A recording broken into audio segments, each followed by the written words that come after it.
Good afternoon, everyone, and welcome to the University of Melbourne's first online water security series. My name's Sharon Davis, and I'm a Senior Enterprise Fellow with the Water, Environment and Agriculture program at the University of Melbourne, and I've the pleasure of being your host today on our webinar session. Today, we are discussing the question, are our cities ready for a diversified water supply? I'd like to start though to start today's event by acknowledging the traditional owners of the land on which I'm hosting this event, the Wurundjeri people, and pay my respects to their elders, past, present and emerging. Today's event is part of a regular series discussing important issues surrounding water security, where we aim to bring together thought leaders from academia, industry and government to provide evidence-based insights and to raise the quality of debate around these key issues. The Water, Environment and Agriculture Group at the University of Melbourne work with industry and government and communities to find innovative solutions to tackle water security and environmental challenges. This is the second year of our highly successful water security series. And our past events have covered issues including gender equality in the water sector, impacts of recent bushfires on water resources, environmental outcomes from the Murray-Darling Basin Plan, and contaminants of emerging concern. If you'd like to learn more about our program or view any of the earlier seminars, please visit our website, and the address is on the slide now. And if you go to industries/water, you'll find the information on the Water, Environment and Ag program. Before we proceed with our panel discussion, are our cities ready for a diversified water supply? We want to take this moment to thank you for registering your participation. And in light of the current situation, appreciate your understanding that we're keeping our social distancing and providing our third water security series event for 2020 online. And thank you for your interest and participation today. As an Enterprise Senior Fellow, as part of the Water, Environment and Agriculture program, my role includes building a bridge between academia, government and industry, and through those connections and exchange, create more positive outcomes for our sector as a whole. Our water security events are an important mechanism to create and strengthen these connections. And it's my absolute pleasure to introduce to you today the three panellists who will be taking part in our discussion. First up, David Sheehan from Coliban Water. Hello, David. Afternoon, everyone. David is the Senior Water Quality and Regulatory Advisor at Coliban Water in Central Victoria. In his role, David provides the business with strategic advice to ensure Coliban Water supplies fit-for-purpose drinking water, recycled water and wastewater, as well as ensuring that Coliban Water meets all of its regulatory obligations. It's great to have David with us today and his perspective. Our next panel member, Stuart Wilson. Hello, Stuart. Great to see you there. Hi, Stuart. Hello, everyone. Stuart is the Deputy Executive Director with the Water Services Association of Australia. He oversees WASA's policy development and advocacy on regulatory and institutional reforms. And before joining WASA, he worked at Sydney Water as the Principal Economist and Manager, Regulatory Strategy and Pricing. Finally, I'd like to introduce Dr. Meenakshi Arora. Meenakshi, hoping you'll magically appear. Wonderful. Hello. Hi, everyone. Great to have you here. Meenakshi is an Associate Professor and Assistant Dean International in the Melbourne School of Engineering at the University of Melbourne. She teaches water and wastewater management, civil hydraulics, engineering risk analysis, and supervises Masters and PhD students. And she's actively involved in many collaborative projects within the Victorian water sector and internationally. So I'd like to welcome our three panel members to this, our first water security webinar session. Really great to have you on board, and I can also see that we have a number of participants who are registered online, so that's really wonderful. So to you all, I'm going to start the process and I'll ask a few questions of the panel, and I'd like to just remind the participants who have joined us that you can participate as part of this discussion by going to the bottom of your Zoom screen where you should see a Q&A chat box. And if you'd like to type your questions for the panel members into that box, we'll endeavour to get to as many questions as possible.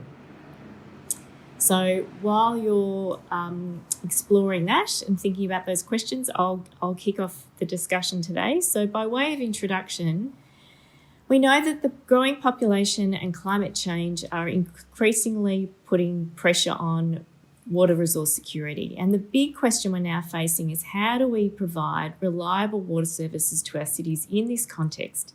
And how do we achieve that in an environmentally sustainable and cost-effective way?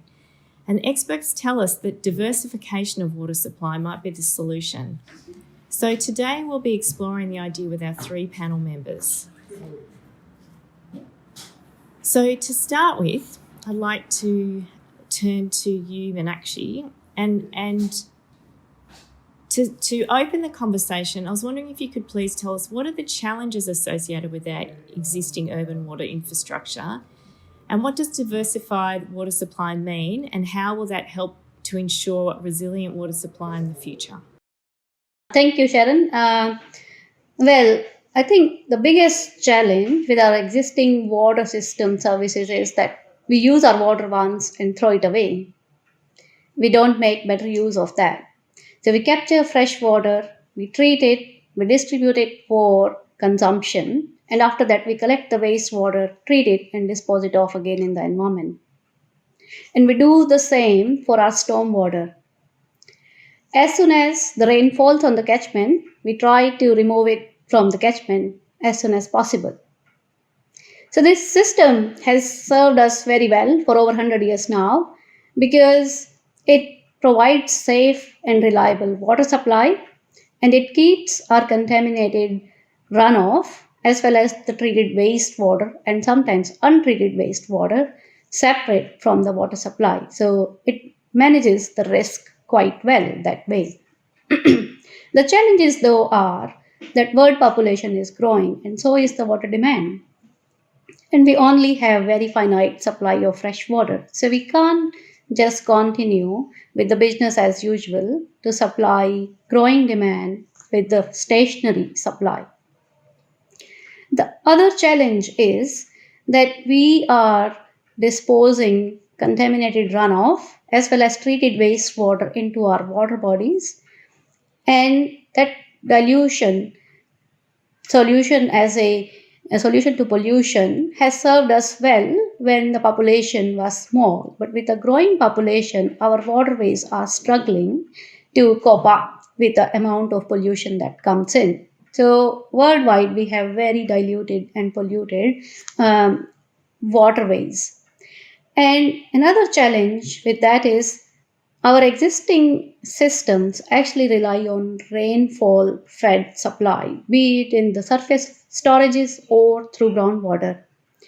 But there is plenty of research suggesting that the water availability through rainfall is going to be highly variable due to climate change and climate variability, which means we will have more intense rainfalls delivered over very short duration of time, leaving us with more severe floods and droughts at different times of the year. And we have witnessed that in many parts of the world, including in Australia. So thinking about what is causing all these issues, and the one single most significant cause is that we are using very clean drinking water to meet all our water demands, be it potable or non-potable, including flushing the toilets, irrigating our open spaces, providing for the laundry, which can very easily be supplied through rainwater or treated wastewater. And that's where the concept of diverse water supply comes in. So if in addition to fresh water, we could utilize all the sources available in the catchment, including rainwater, stormwater, and the wastewater, and treat it to provide for the non-potable uses, we can reduce our freshwater demand by 50%. And if we took a step further and treat our wastewater to potable standard, we can reduce the freshwater demand even further. which means we don't need to rely on the climate-dependent rainfall to meet our supply. And thus, it provides us resilient future for our water systems. In addition, it provides an additional benefit of keeping the contamination away from our water bodies. Because if we use the rainwater and treated wastewater on the catchment, we will be discharging less pollution going into the streams. So I'll perhaps stop here for now and come back to it. Great, thanks, Meenakshi. It was a bit hard to hear you at the start, but I think that was such a comprehensive answer. I think we're in good shape. So thank you for that. That's a great initial overview. So what I'd like to do now is to turn to you, David. Many cities in Australia, including Melbourne, have adopted desalination as a potential solution to water scarcity. But there are a number of urban environments that aren't located on the coast, and water security through desalination is not available to those cities in the same way. Discharge and assimilation of pollution to the environment is a more difficult problem in cities not located on the coast. And so I was wondering if you could address the question, is there a more pressing need for water security, and is the supply mix different in rural cities? Thanks for the great question, Sharon. I probably would start off by saying that both coastal and rural cities have a need for water security, but it probably is fair to say that the inland cities have a bit more of a pressing need, and that's mainly because there's a very different range or diversification, so a limited range of options available to us. And I'll use Bendigo, where I'm based, as an example. So Bendigo is about 150 kilometres inland from the coast. It has 115,000 people. And when it was established, it wasn't established because it had a secure water source, but it was established because it had access to gold and lots of it. So we really can't rely on desal as an option. So we have to think of other sources to pick from. And unfortunately, Bendigo is in a bit of a climate change hotspot, so we don't have a lot of access to surface water. So there will be a need to think through a range of other options for us rather than desal.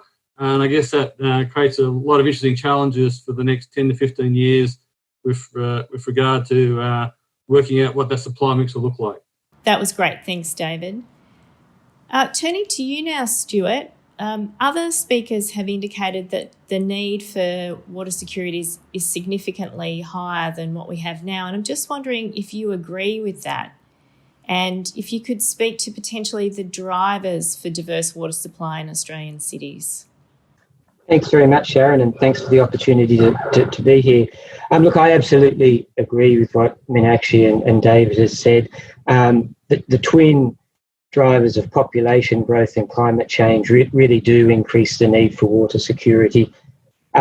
We talk about population growth, but in raw numbers, the ABS says we might have another 10 million people in our 5 major capital cities by 2050. So accommodating 10 million people requires water being the most fundamental aspect. So that's a clear driver.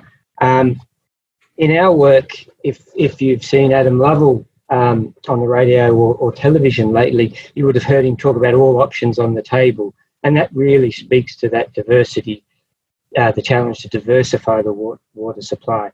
And that's all options: recycled water, dams, desalination, water efficiency, rainwater tanks, but also, and quite importantly, it's purified recycled water for drinking.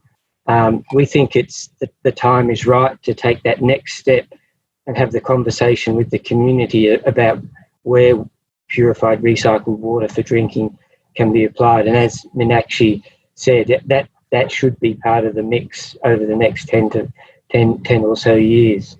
I also want to look at another driver for diversity.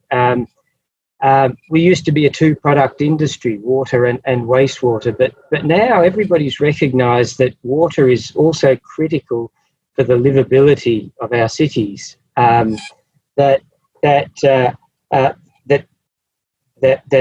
people think livability, they think transport, they think education, but increasingly people realise that water isn't necessary for green space. Water is necessary for amenity.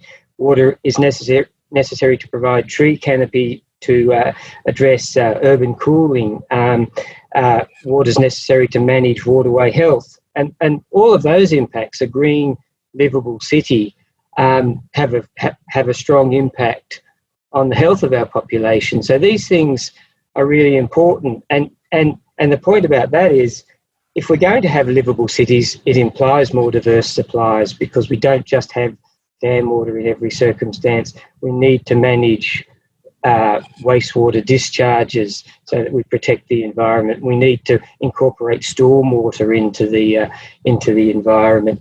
So there's three: population growth, climate change, and the need for livable cities. Three important drivers for diversity. They raise interesting policy questions, which we can come to.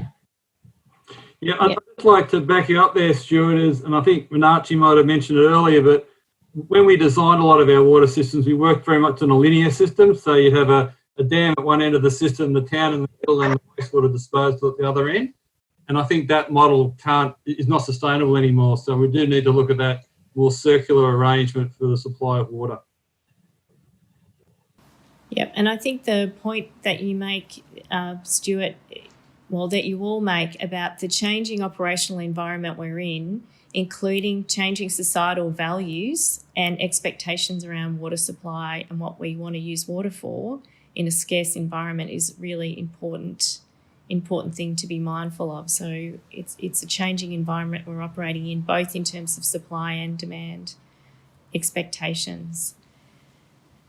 We've got some questions coming in, so I'd like to turn to some audience questions just for a moment, and it picks up in part where Stuart was going. The first question is that the Department of Health have been a significant impediment to water recycling initiatives for 15 years, is the proposition.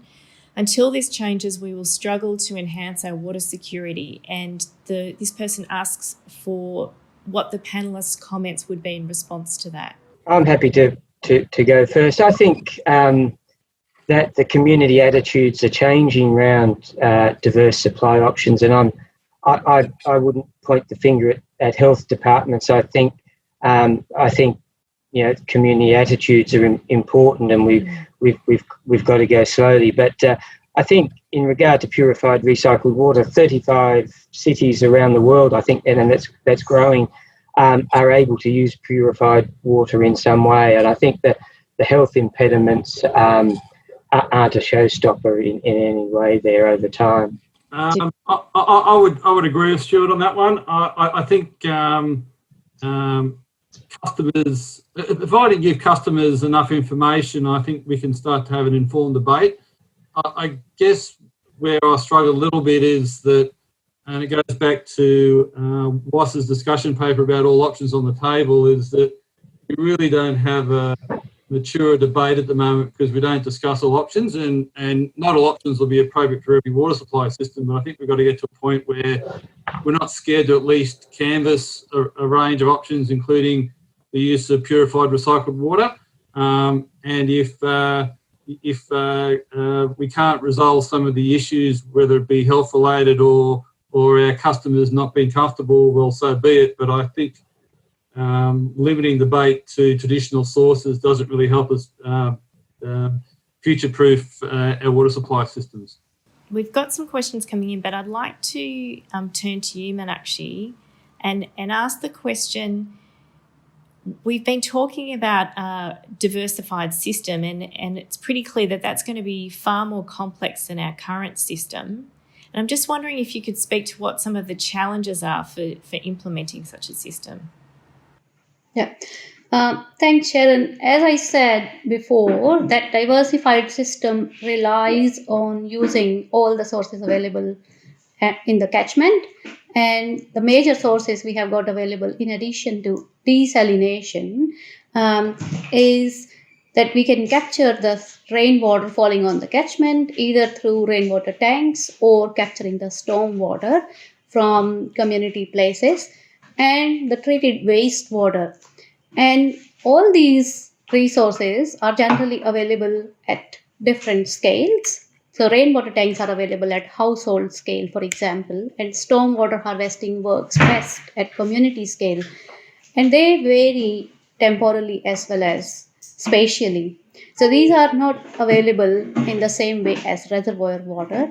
The second difference is that all these water sources come with different water quality, and they are not fit for purpose, they are not suitable for all the end uses. So the challenge is, of course, with the diversified water supply is that we need to understand the quality of water source available at different scale, what kind of end uses that water quality can meet, and then excuse me, the other challenge is that the water utilities have been excuse me, so water utilities have been producing future demand forecasts for the total water they will be requiring. But as soon as you step into the diverse supply portfolio, you need to have a good handle of demand for each end use so that the each source can be matched with the right supply. And most of these alternative water supply sources we have been talking about, including desalination and rainwater and stormwater, they are all more energy intensive than the reservoir water. So it's of course going to be more costly to produce this water, but we will have all the benefits attached to it, as we have been talking about, providing the security, providing cleaner waterways, as well as the livability. And as Stuart and David were talking about, if we go towards the recycling of wastewater, it's hard enough to get the community support to recycle the wastewater for non-potable uses. But if we go down the path of wastewater to potable use, it's much harder to get community support. So these are some of the challenges which make the implementation complex when we go down the path of diversified supply. Thanks, Meenakshi. I ask this question to all three panel members. It sort of leads on from what you've just been discussing. So whoever wants to respond to this one. The question is, rainwater at the household scale has been proven in New South Wales to provide 40% of household supply. Why wouldn't Victoria adopt this for all new homes and renovations? The economics stack up and there's no infrastructure cost to the state. I think I can... Sorry, David, go on. No, go. The floor is yours. I will start.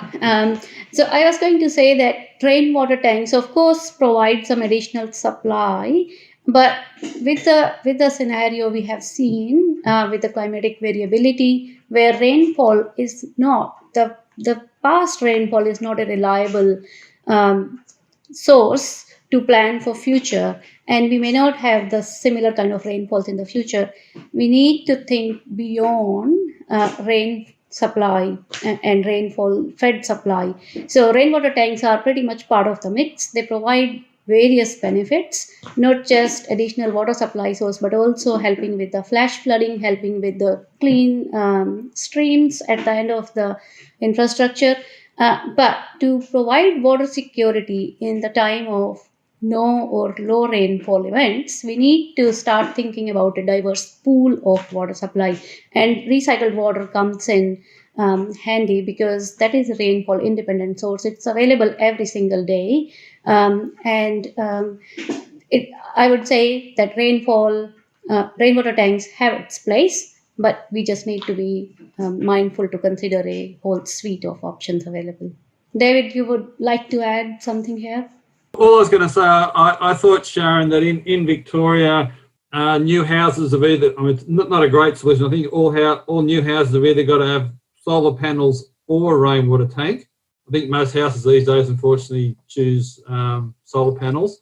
But as Meenakshi said, unfortunately, rainwater tanks still tend to need the rain to fill them up, and if we don't get the rainfall, then they're a bit of a stranded asset. So, yeah, interesting one, that one. I'd echo that, David. Rainwater tanks absolutely have a role to play in many places, but as you're saying, are they the whole solution? In Western Sydney, when it's often 10 degrees hotter than the coast and gets half the rainfall of the coast, they have a role to play, but it can be a limited role. Yeah. Yeah, great. I wanted to turn to a question to you, David, now. And it's leading on from our earlier discussion about challenges in regional areas. And given it's likely that more climate resilient and secure water services will be more expensive and require new regulation over current practice, do you think people in regions will be willing to pay more in that context? That's another really good question there. I suppose the short answer is yes, but I think there's a fair bit to unpack in response to that. I've often thought for a while now that people in regional areas tend more of a sense of water scarcity, mainly because they can either drive out and see the brown parched paddocks around there, or the drained dams, or the empty dams around the area, or they know someone who works on the land, so they get a fairly good sense. And it was really interesting that 18 months ago, the City of Greater Bendigo put out a survey to local ratepayers around what their future concerns were, and I can't remember whether it's number 1 or number 2 on that list was around water security. So I think there's a high awareness that you need to have secure water supplies in regional areas, but then it becomes to the willingness to pay versus the capability to pay. And if you look at Colburn Water's area of operation, we have some of the lower or high levels of social disadvantage. So while people might want to invest in secure water supplies so they can continue to live in the communities where they're based, their ability to be able, or capability to be able to do that may be rather limited. The two other things that need to be noted, though, is that water utilities in Australia, by and large, are subject to price regulation. So our prices are set by an economic regulator, and often those prices aren't cost reflective to what it actually costs to run the business. And we're also all publicly owned, so there is a range, I guess, of pressures around cost of living to provide sustainable services. So it is rather complex about how we would set prices to meet the future challenges. But again, going back to the fundamental issue in the question, I think most of our customers would be willing to pay a reasonable amount to secure water supplies into the future. Great, thank you. Turning to some questions that we've got coming in from our audience, our cyber audience, there's a couple of questions here that I'd like to in part roll together because I think that they're related. The first part is, it's a question directed to you, Stuart, where the point is being made. You mentioned, Stuart, recycle to potable and a community discussion, and the comment was, this is a fraught topic but important. Do you have any views around how you would build community confidence? Is there a role for a demonstrator project? And I'll just, the other question that's coming in that I think I'm sort of answering the question to some degree. Recycled potable water has been around in Singapore, California and Perth for many years. Why are we taking so long to have a serious conversation about this? So... two great questions, Sharon. Yeah. So I think as the conversation on purified recycled water for drinking is one we've really just started, and it's going in some ways very quickly, but we're urging that we take the community along slowly and we talk to the community slowly. I think there's a number of elements, and we've actually published work on all options on the table. What are the lessons from the journeys of other people? And I think one of the lessons is you take your time and you are very transparent the community. And I think so. It's not crisis planning in a drought. Purified recycled water. It's looking down the track and having an absolutely honest conversation with the community. And I think as part of that was an excellent question. A demonstration plant is often a really important part of that, where you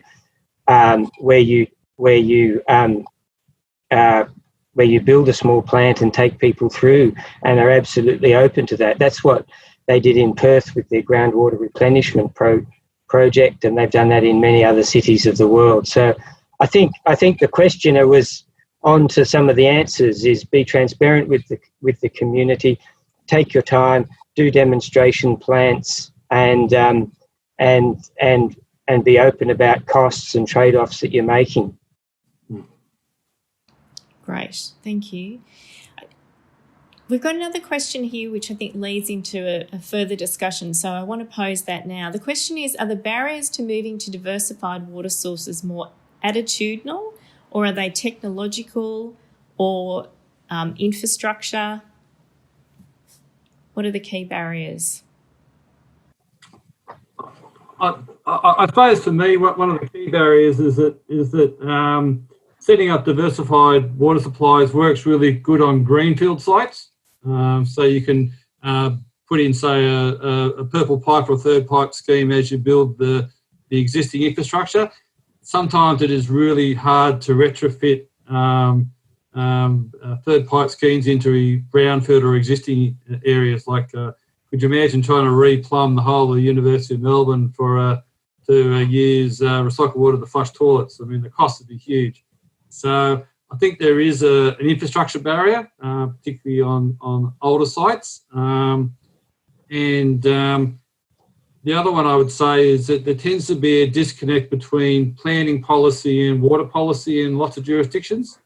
And that actually makes it very hard to coordinate the government to get the most efficient outcome in terms of resource allocation. Yeah, and I think thank you, that some of your answers there pick up on some of the questions that are being asked in the chat box to the right, so that's really great. Stuart, if I could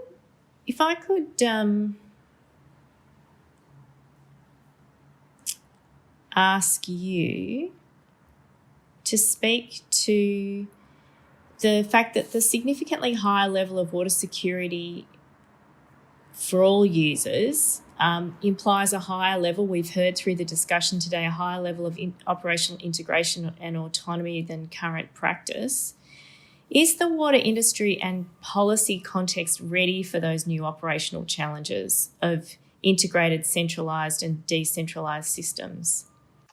Thanks, Sharon. Yeah, look, absolutely. I think water utilities up for that challenge. I think water utilities have been pushing the boundaries of change. One of the issues, or one of the barriers, is we don't now control all the levers to diversifying supplies. As Meenakshi covered, when it was a linear process and end to end, a water utility really had the authority to plan and implement. But when it involves stormwater, when it involves recycled water, we need to collaborate with councils and other stakeholders, and that collaboration just can take time. And when there's many stakeholders involved, that collaboration can be a challenge. But I think it's a challenge we're absolutely up to overcoming. I think the technical barriers, I think the water industry is really good at the technical stuff, and we're getting better at the collaboration. But also we're sort of pushing in some ways outside our traditional role of water and wastewater. When we get into these issues of amenity and livability, we're really asking for a role in city planning. And integrated water cycle management takes us into all those issues, and that is a challenge for us. And I'd like to maybe give a shout out to a recent Productivity Commission report that was entitled Integrated Urban Water Management, Why a Good Idea Seems Hard to Implement. I think that's a really good title.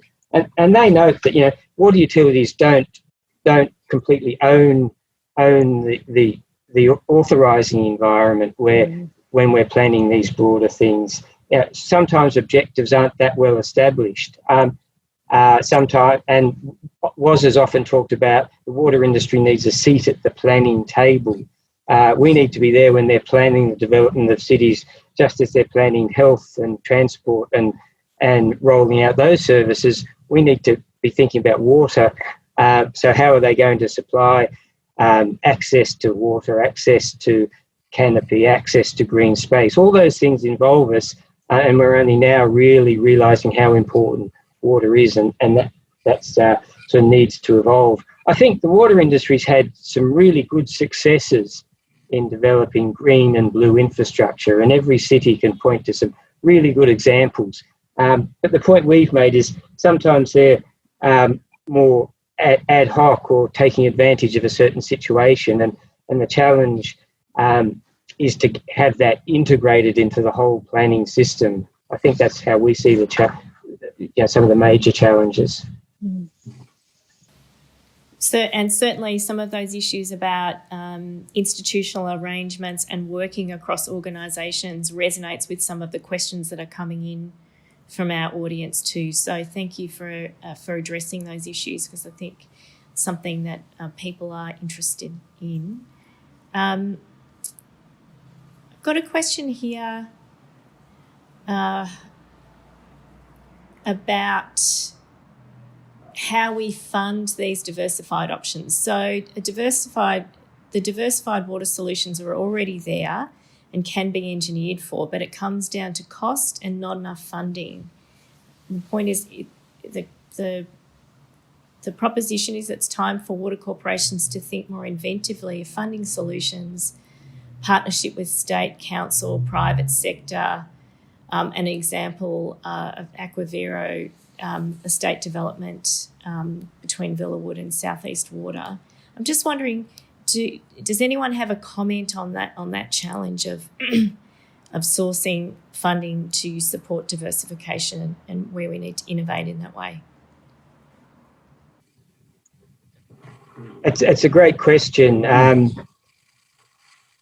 We've been grappling with across WASA members. One thing I'd like to say is, when we're talking about infrastructure for amenity, for green cities, for livable cities, what we're realising is we're really talking about core social infrastructure, just in the way that transport is core infrastructure, health is core infrastructure, and education is core infrastructure. And I think we've maybe underestimated our importance in some ways over time. We've been looking at ways of trying to collect the necessary funding for these projects just from water and wastewater users. But if we're really core social infrastructure, like other core infrastructure, there's a role for direct government funding. We know through our work how important to the health of the community water really is, and I think I think there's an argument for putting forward the business cases to government, and in government sometimes the squeaky wheel gets the oil. Transport gets listened to because they ask for billions of dollars. If we are confident in what we're delivering for the community in green and blue infrastructure, then perhaps the time is right to ask for direct government funding. It's one of our avenues of development. Only becomes an issue, Stuart, when it's been since it's been recognised that water's not an infinite resource. But back in the day when we had plenty of water around, these issues weren't really front of mind because the water would just turn up. I think we do need to recalibrate the conversation now to recognise that our climate has shifted and we don't have infinite resources to draw on. So I definitely agree with the point you're making around the need to redo almost the social compact between utilities and customers and the livability of communities.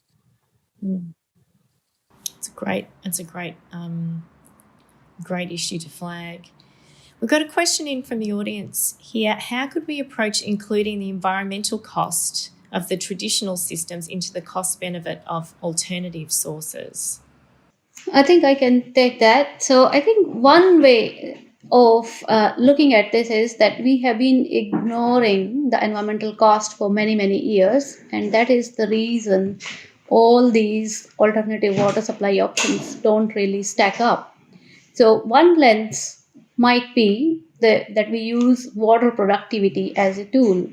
What I mean by water productivity is that we not only just look at the cost and benefit provided by a liter of water in terms of volume of water saved versus amount of crop produced, but we also start factoring in the environmental damage done by that liter of wastewater put into the stream or runoff put into the stream, and the impact of health burden of doing things in a certain way. So if we can bring in the environmental cost as well as the cost of inaction, if we continue with business as usual, that might provide a lens to look at the benefits which are being avoided by running with the business as usual scenario. Again, going back to an earlier comment of mine, I think nearly all utilities work in a price-regulated environment, so at the moment, we don't charge cost-effective pricing, and most utilities operate under a fairly high cross-subsidy between communities as part of our social compact. Again, using Colburn Water as an example, we service 45 communities with water and wastewater services across 10% of Victoria.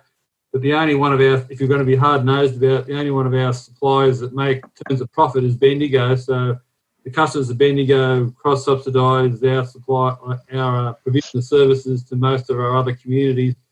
But that's the way. Well, that's, I guess, the social benefit, I suppose, of providing. Well, that's the social outcome of providing water and wastewater services into small communities who couldn't fund their own infrastructure off the customer base. To follow David's point, community standards and expectations about our environmental performance are changing, and one of the reasons that people have observed that new water solutions and wastewater solutions can be higher cost is because they do need to meet higher environmental discharge standards, and that's particularly so when we're developing into, say, inland areas with sensitive waterways and receiving waters. We have to treat to a very high standard because the community expects that, and that's one of the reasons you observe that costs of some projects may be going up, but compared to the past, but we're really delivering a much more high level environmental outcome. It's, you know, we're the standards we're meeting are continually increasing. Great, thank you. We've got a couple of questions coming in. We've got a lot of questions coming in from the audience, so that's really great to see. Thank you to all our participants out there in Cyberland. It's not the same without being able to see people's faces, but it's good to have the questions coming in. There's a few questions here about pathways to implementation. And so there's a couple that I think go down a similar path. So the point, I'll frame it this way. The comment is, it sounds like there are many strong arguments for diversified water supply. And if it's agreed that's the path forward, what's the next step in implementation? Is it investment by industry or government? Does it require statewide or federal cohesive strategy? How could implementation begin? Or could it start with different councils, local areas? What's the pathway to implementation? Someone want to have a go at that? Well, I'll hand over to Shu. I think he's got a better handle on this than I have. But the one comment I will make, though, is that under the Constitution of Australia, water is a state issue, so it is very hard to get Commonwealth buy-in for funding, which is if it's considered a state issue. But maybe we need to look at how you work through that state, federal, I guess, impasse around who does fund water supplies for the benefit of the whole of Australia. What's your take on that, Stuart? Yeah, thanks, David. Yeah, look, I think we've all got a role to play: utilities, local government, state government, and the national government. And I think for the utility sector, we know that partnerships and collaboration are key, and developing those more. The successes that you point to, Aquarivo and a number of other partnerships with developers and local councils, Greening the West in Melbourne, all point to that implementation. Is that we used to be able to, in some, do things alone, but now everything requires us to work with others. At the state level, I think recognising water's got that role in the planning in planning is key, and getting some of those institutional settings a bit smoother so that we have a voice. At WASA, we've always argued that there is a role at the national level for coordination, that primarily water is a state issue, but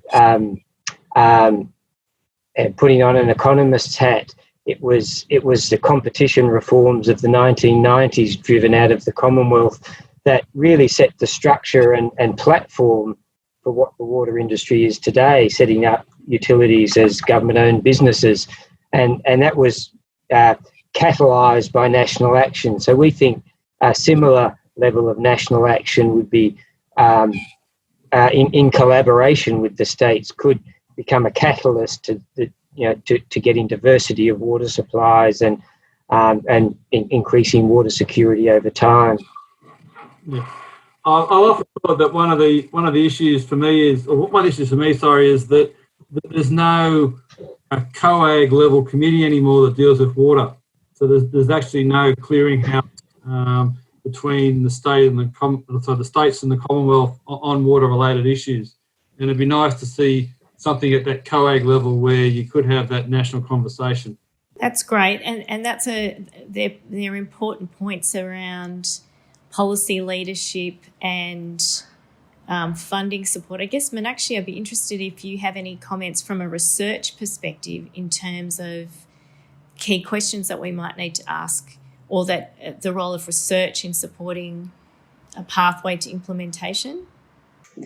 Yeah, I think research is always ahead of implementation. So there is an important role of research in collaboration with the industry and government to set the policy on the right direction. For example, if we had looked at the diversified supply portfolio while deciding on putting in a desalination plant for each city in Australia, perhaps we could have done with a separate set of outcomes instead of locking in for an infrastructure project. Demand management, for example, did quite well during the Millennium Drought. In Melbourne alone, the research shows that we could reduce the potable water demand by 40% just by implementing into programs like wells, which is putting in the sustainability features or stars onto the appliances, using dual flush toilets, etc. And research in water sector has been shrinking in past few years, and I think there is a greater role for research to find the way forward for these complex problems. And I think Aquarivo is a great example which Southeast Water has put in place. And there is place for doing research at larger scale, so that things can be, the ideas coming forth can be actually tested at scale. So group at University of Melbourne at the moment is exploring the idea of putting in a demonstration for various ideas like integrated automated system, as well as waste to potable recycling of water at the new campus of University of Melbourne coming up at Fisherman Bend. And we are looking for partners to come and support that kind of research. Great, thanks, Meenakshi. You're dropping a little bit in and out there, but for me, the takeaway of that part of the discussion was that really we need to be thinking about planning and doing that in a way, tackling that at different scales and involving research at the same time. So really taking an integrated view at multiple scales and bringing in information. Research information is important to help pave the pathway forward for implementation.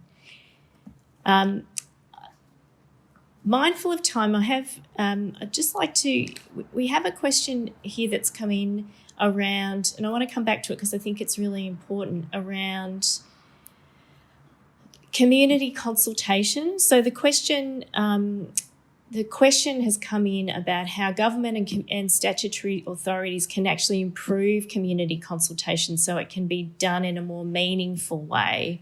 And given how important that is in terms of diversified water supplies, so that community isn't in a position of the point that the question makes is that consultation efforts often happen where the claim is governments seek to consult, they go out and talk to community, but then those communities' feedback isn't really taken into account. So I'm just wondering about whether or not, particularly David and Stuart, if you've got any views about how to improve community consultation processes when we know we need to engage with community meaningfully on these sort of issues. Yeah. Well, it's really interesting. Our economic regulator in Victoria, the Essential Services Commission, require all utilities to undertake extensive community consultation as part of their pricing submissions. Not saying we always get it right, but that's part of the arrangements that we put in place around consulting with our customers around the prices that we're going to charge for the next pricing period. So I know Yarra Valley Water set up citizen juries. We held several customer forums where we sought the views of customers. But I think the other thing that we need to be mindful of is where we sit on the so-called IAP2 scale around whether we actually are consulting or just informing, and make sure that customers understand what part of that scale they're actually going to them with, whether it's an answer with a range of options, for example, that we want them to pick, or where we just informing them information, or whether it's total empowerment and they get to choose an option that we will implement. But I think we could get better at customer engagement. I do agree with that. Yes. Yeah. To echo what David's saying there, possibly the biggest trend in the water industry over the last 5 years is putting the customer at the centre of our operations, and you know, in an asset intensive industry, really working out how to engage with customers and the community. And I think, again, water utilities can partly do that on their own, but they got a tremendous boost through the processes that the ESC put in place in Victoria, and that has really led to some world leading customer engagement processes. And I think it's partly creating those incentives and mechanisms where utilities are really encouraged to go and talk to their customers in presenting plans to either government or to regulators has been a really good way of going in Victoria. Great, thank you. Look, we've only got about 3 minutes left, and I'm mindful that unfortunately now we will need to wrap up the Q&A session. There are more questions, and it's really great to see a lot of engagement and input from our audience. So I do apologise, but I'm also keen to respect people's time. So unfortunately now we have to bring things to a close. So what I'd like to do is, on behalf of the Water, Environment and Agriculture program in the University of Melbourne, thank our panellists, David, Stuart and Meenakshi, for your contribution to this discussion. And I'd also really like to thank the audience for your questions and interest and participation on what is a really important issue for us all, and very much appreciate your engagement and your tolerance in our first ever go at a webinar of this type. So it's been a learning experience, but really appreciate you joining us in this. And I guess I'd just like to flag that we will, as we have done for more than a year now, we'll be holding the Water Security Event Series each month. And next one will be held on Wednesday, the 30th of May. We'll email the event details to all current participants so that you can choose, if you like, to participate again. And following this event, you'll receive an email which will include our post-event survey, and we would really value your feedback to help us continuously improve our series. And thank you all very much again for your participation in this, our first seminar. And again, very great thanks to our panellists for your participation. And again, just as a reminder, this event has been recorded. It will be shared and it will be available on the University of Melbourne's website. So for interested souls, you can go through all of this again and get to relive the questions. But it should all be available there. And thank you again for your participation and tolerance, and big thanks to the panel members too. So thank you. Thanks everyone. Thanks very much, Sharon. Thank you. Bye-bye. Thanks, Sharon. No worries. Thank you.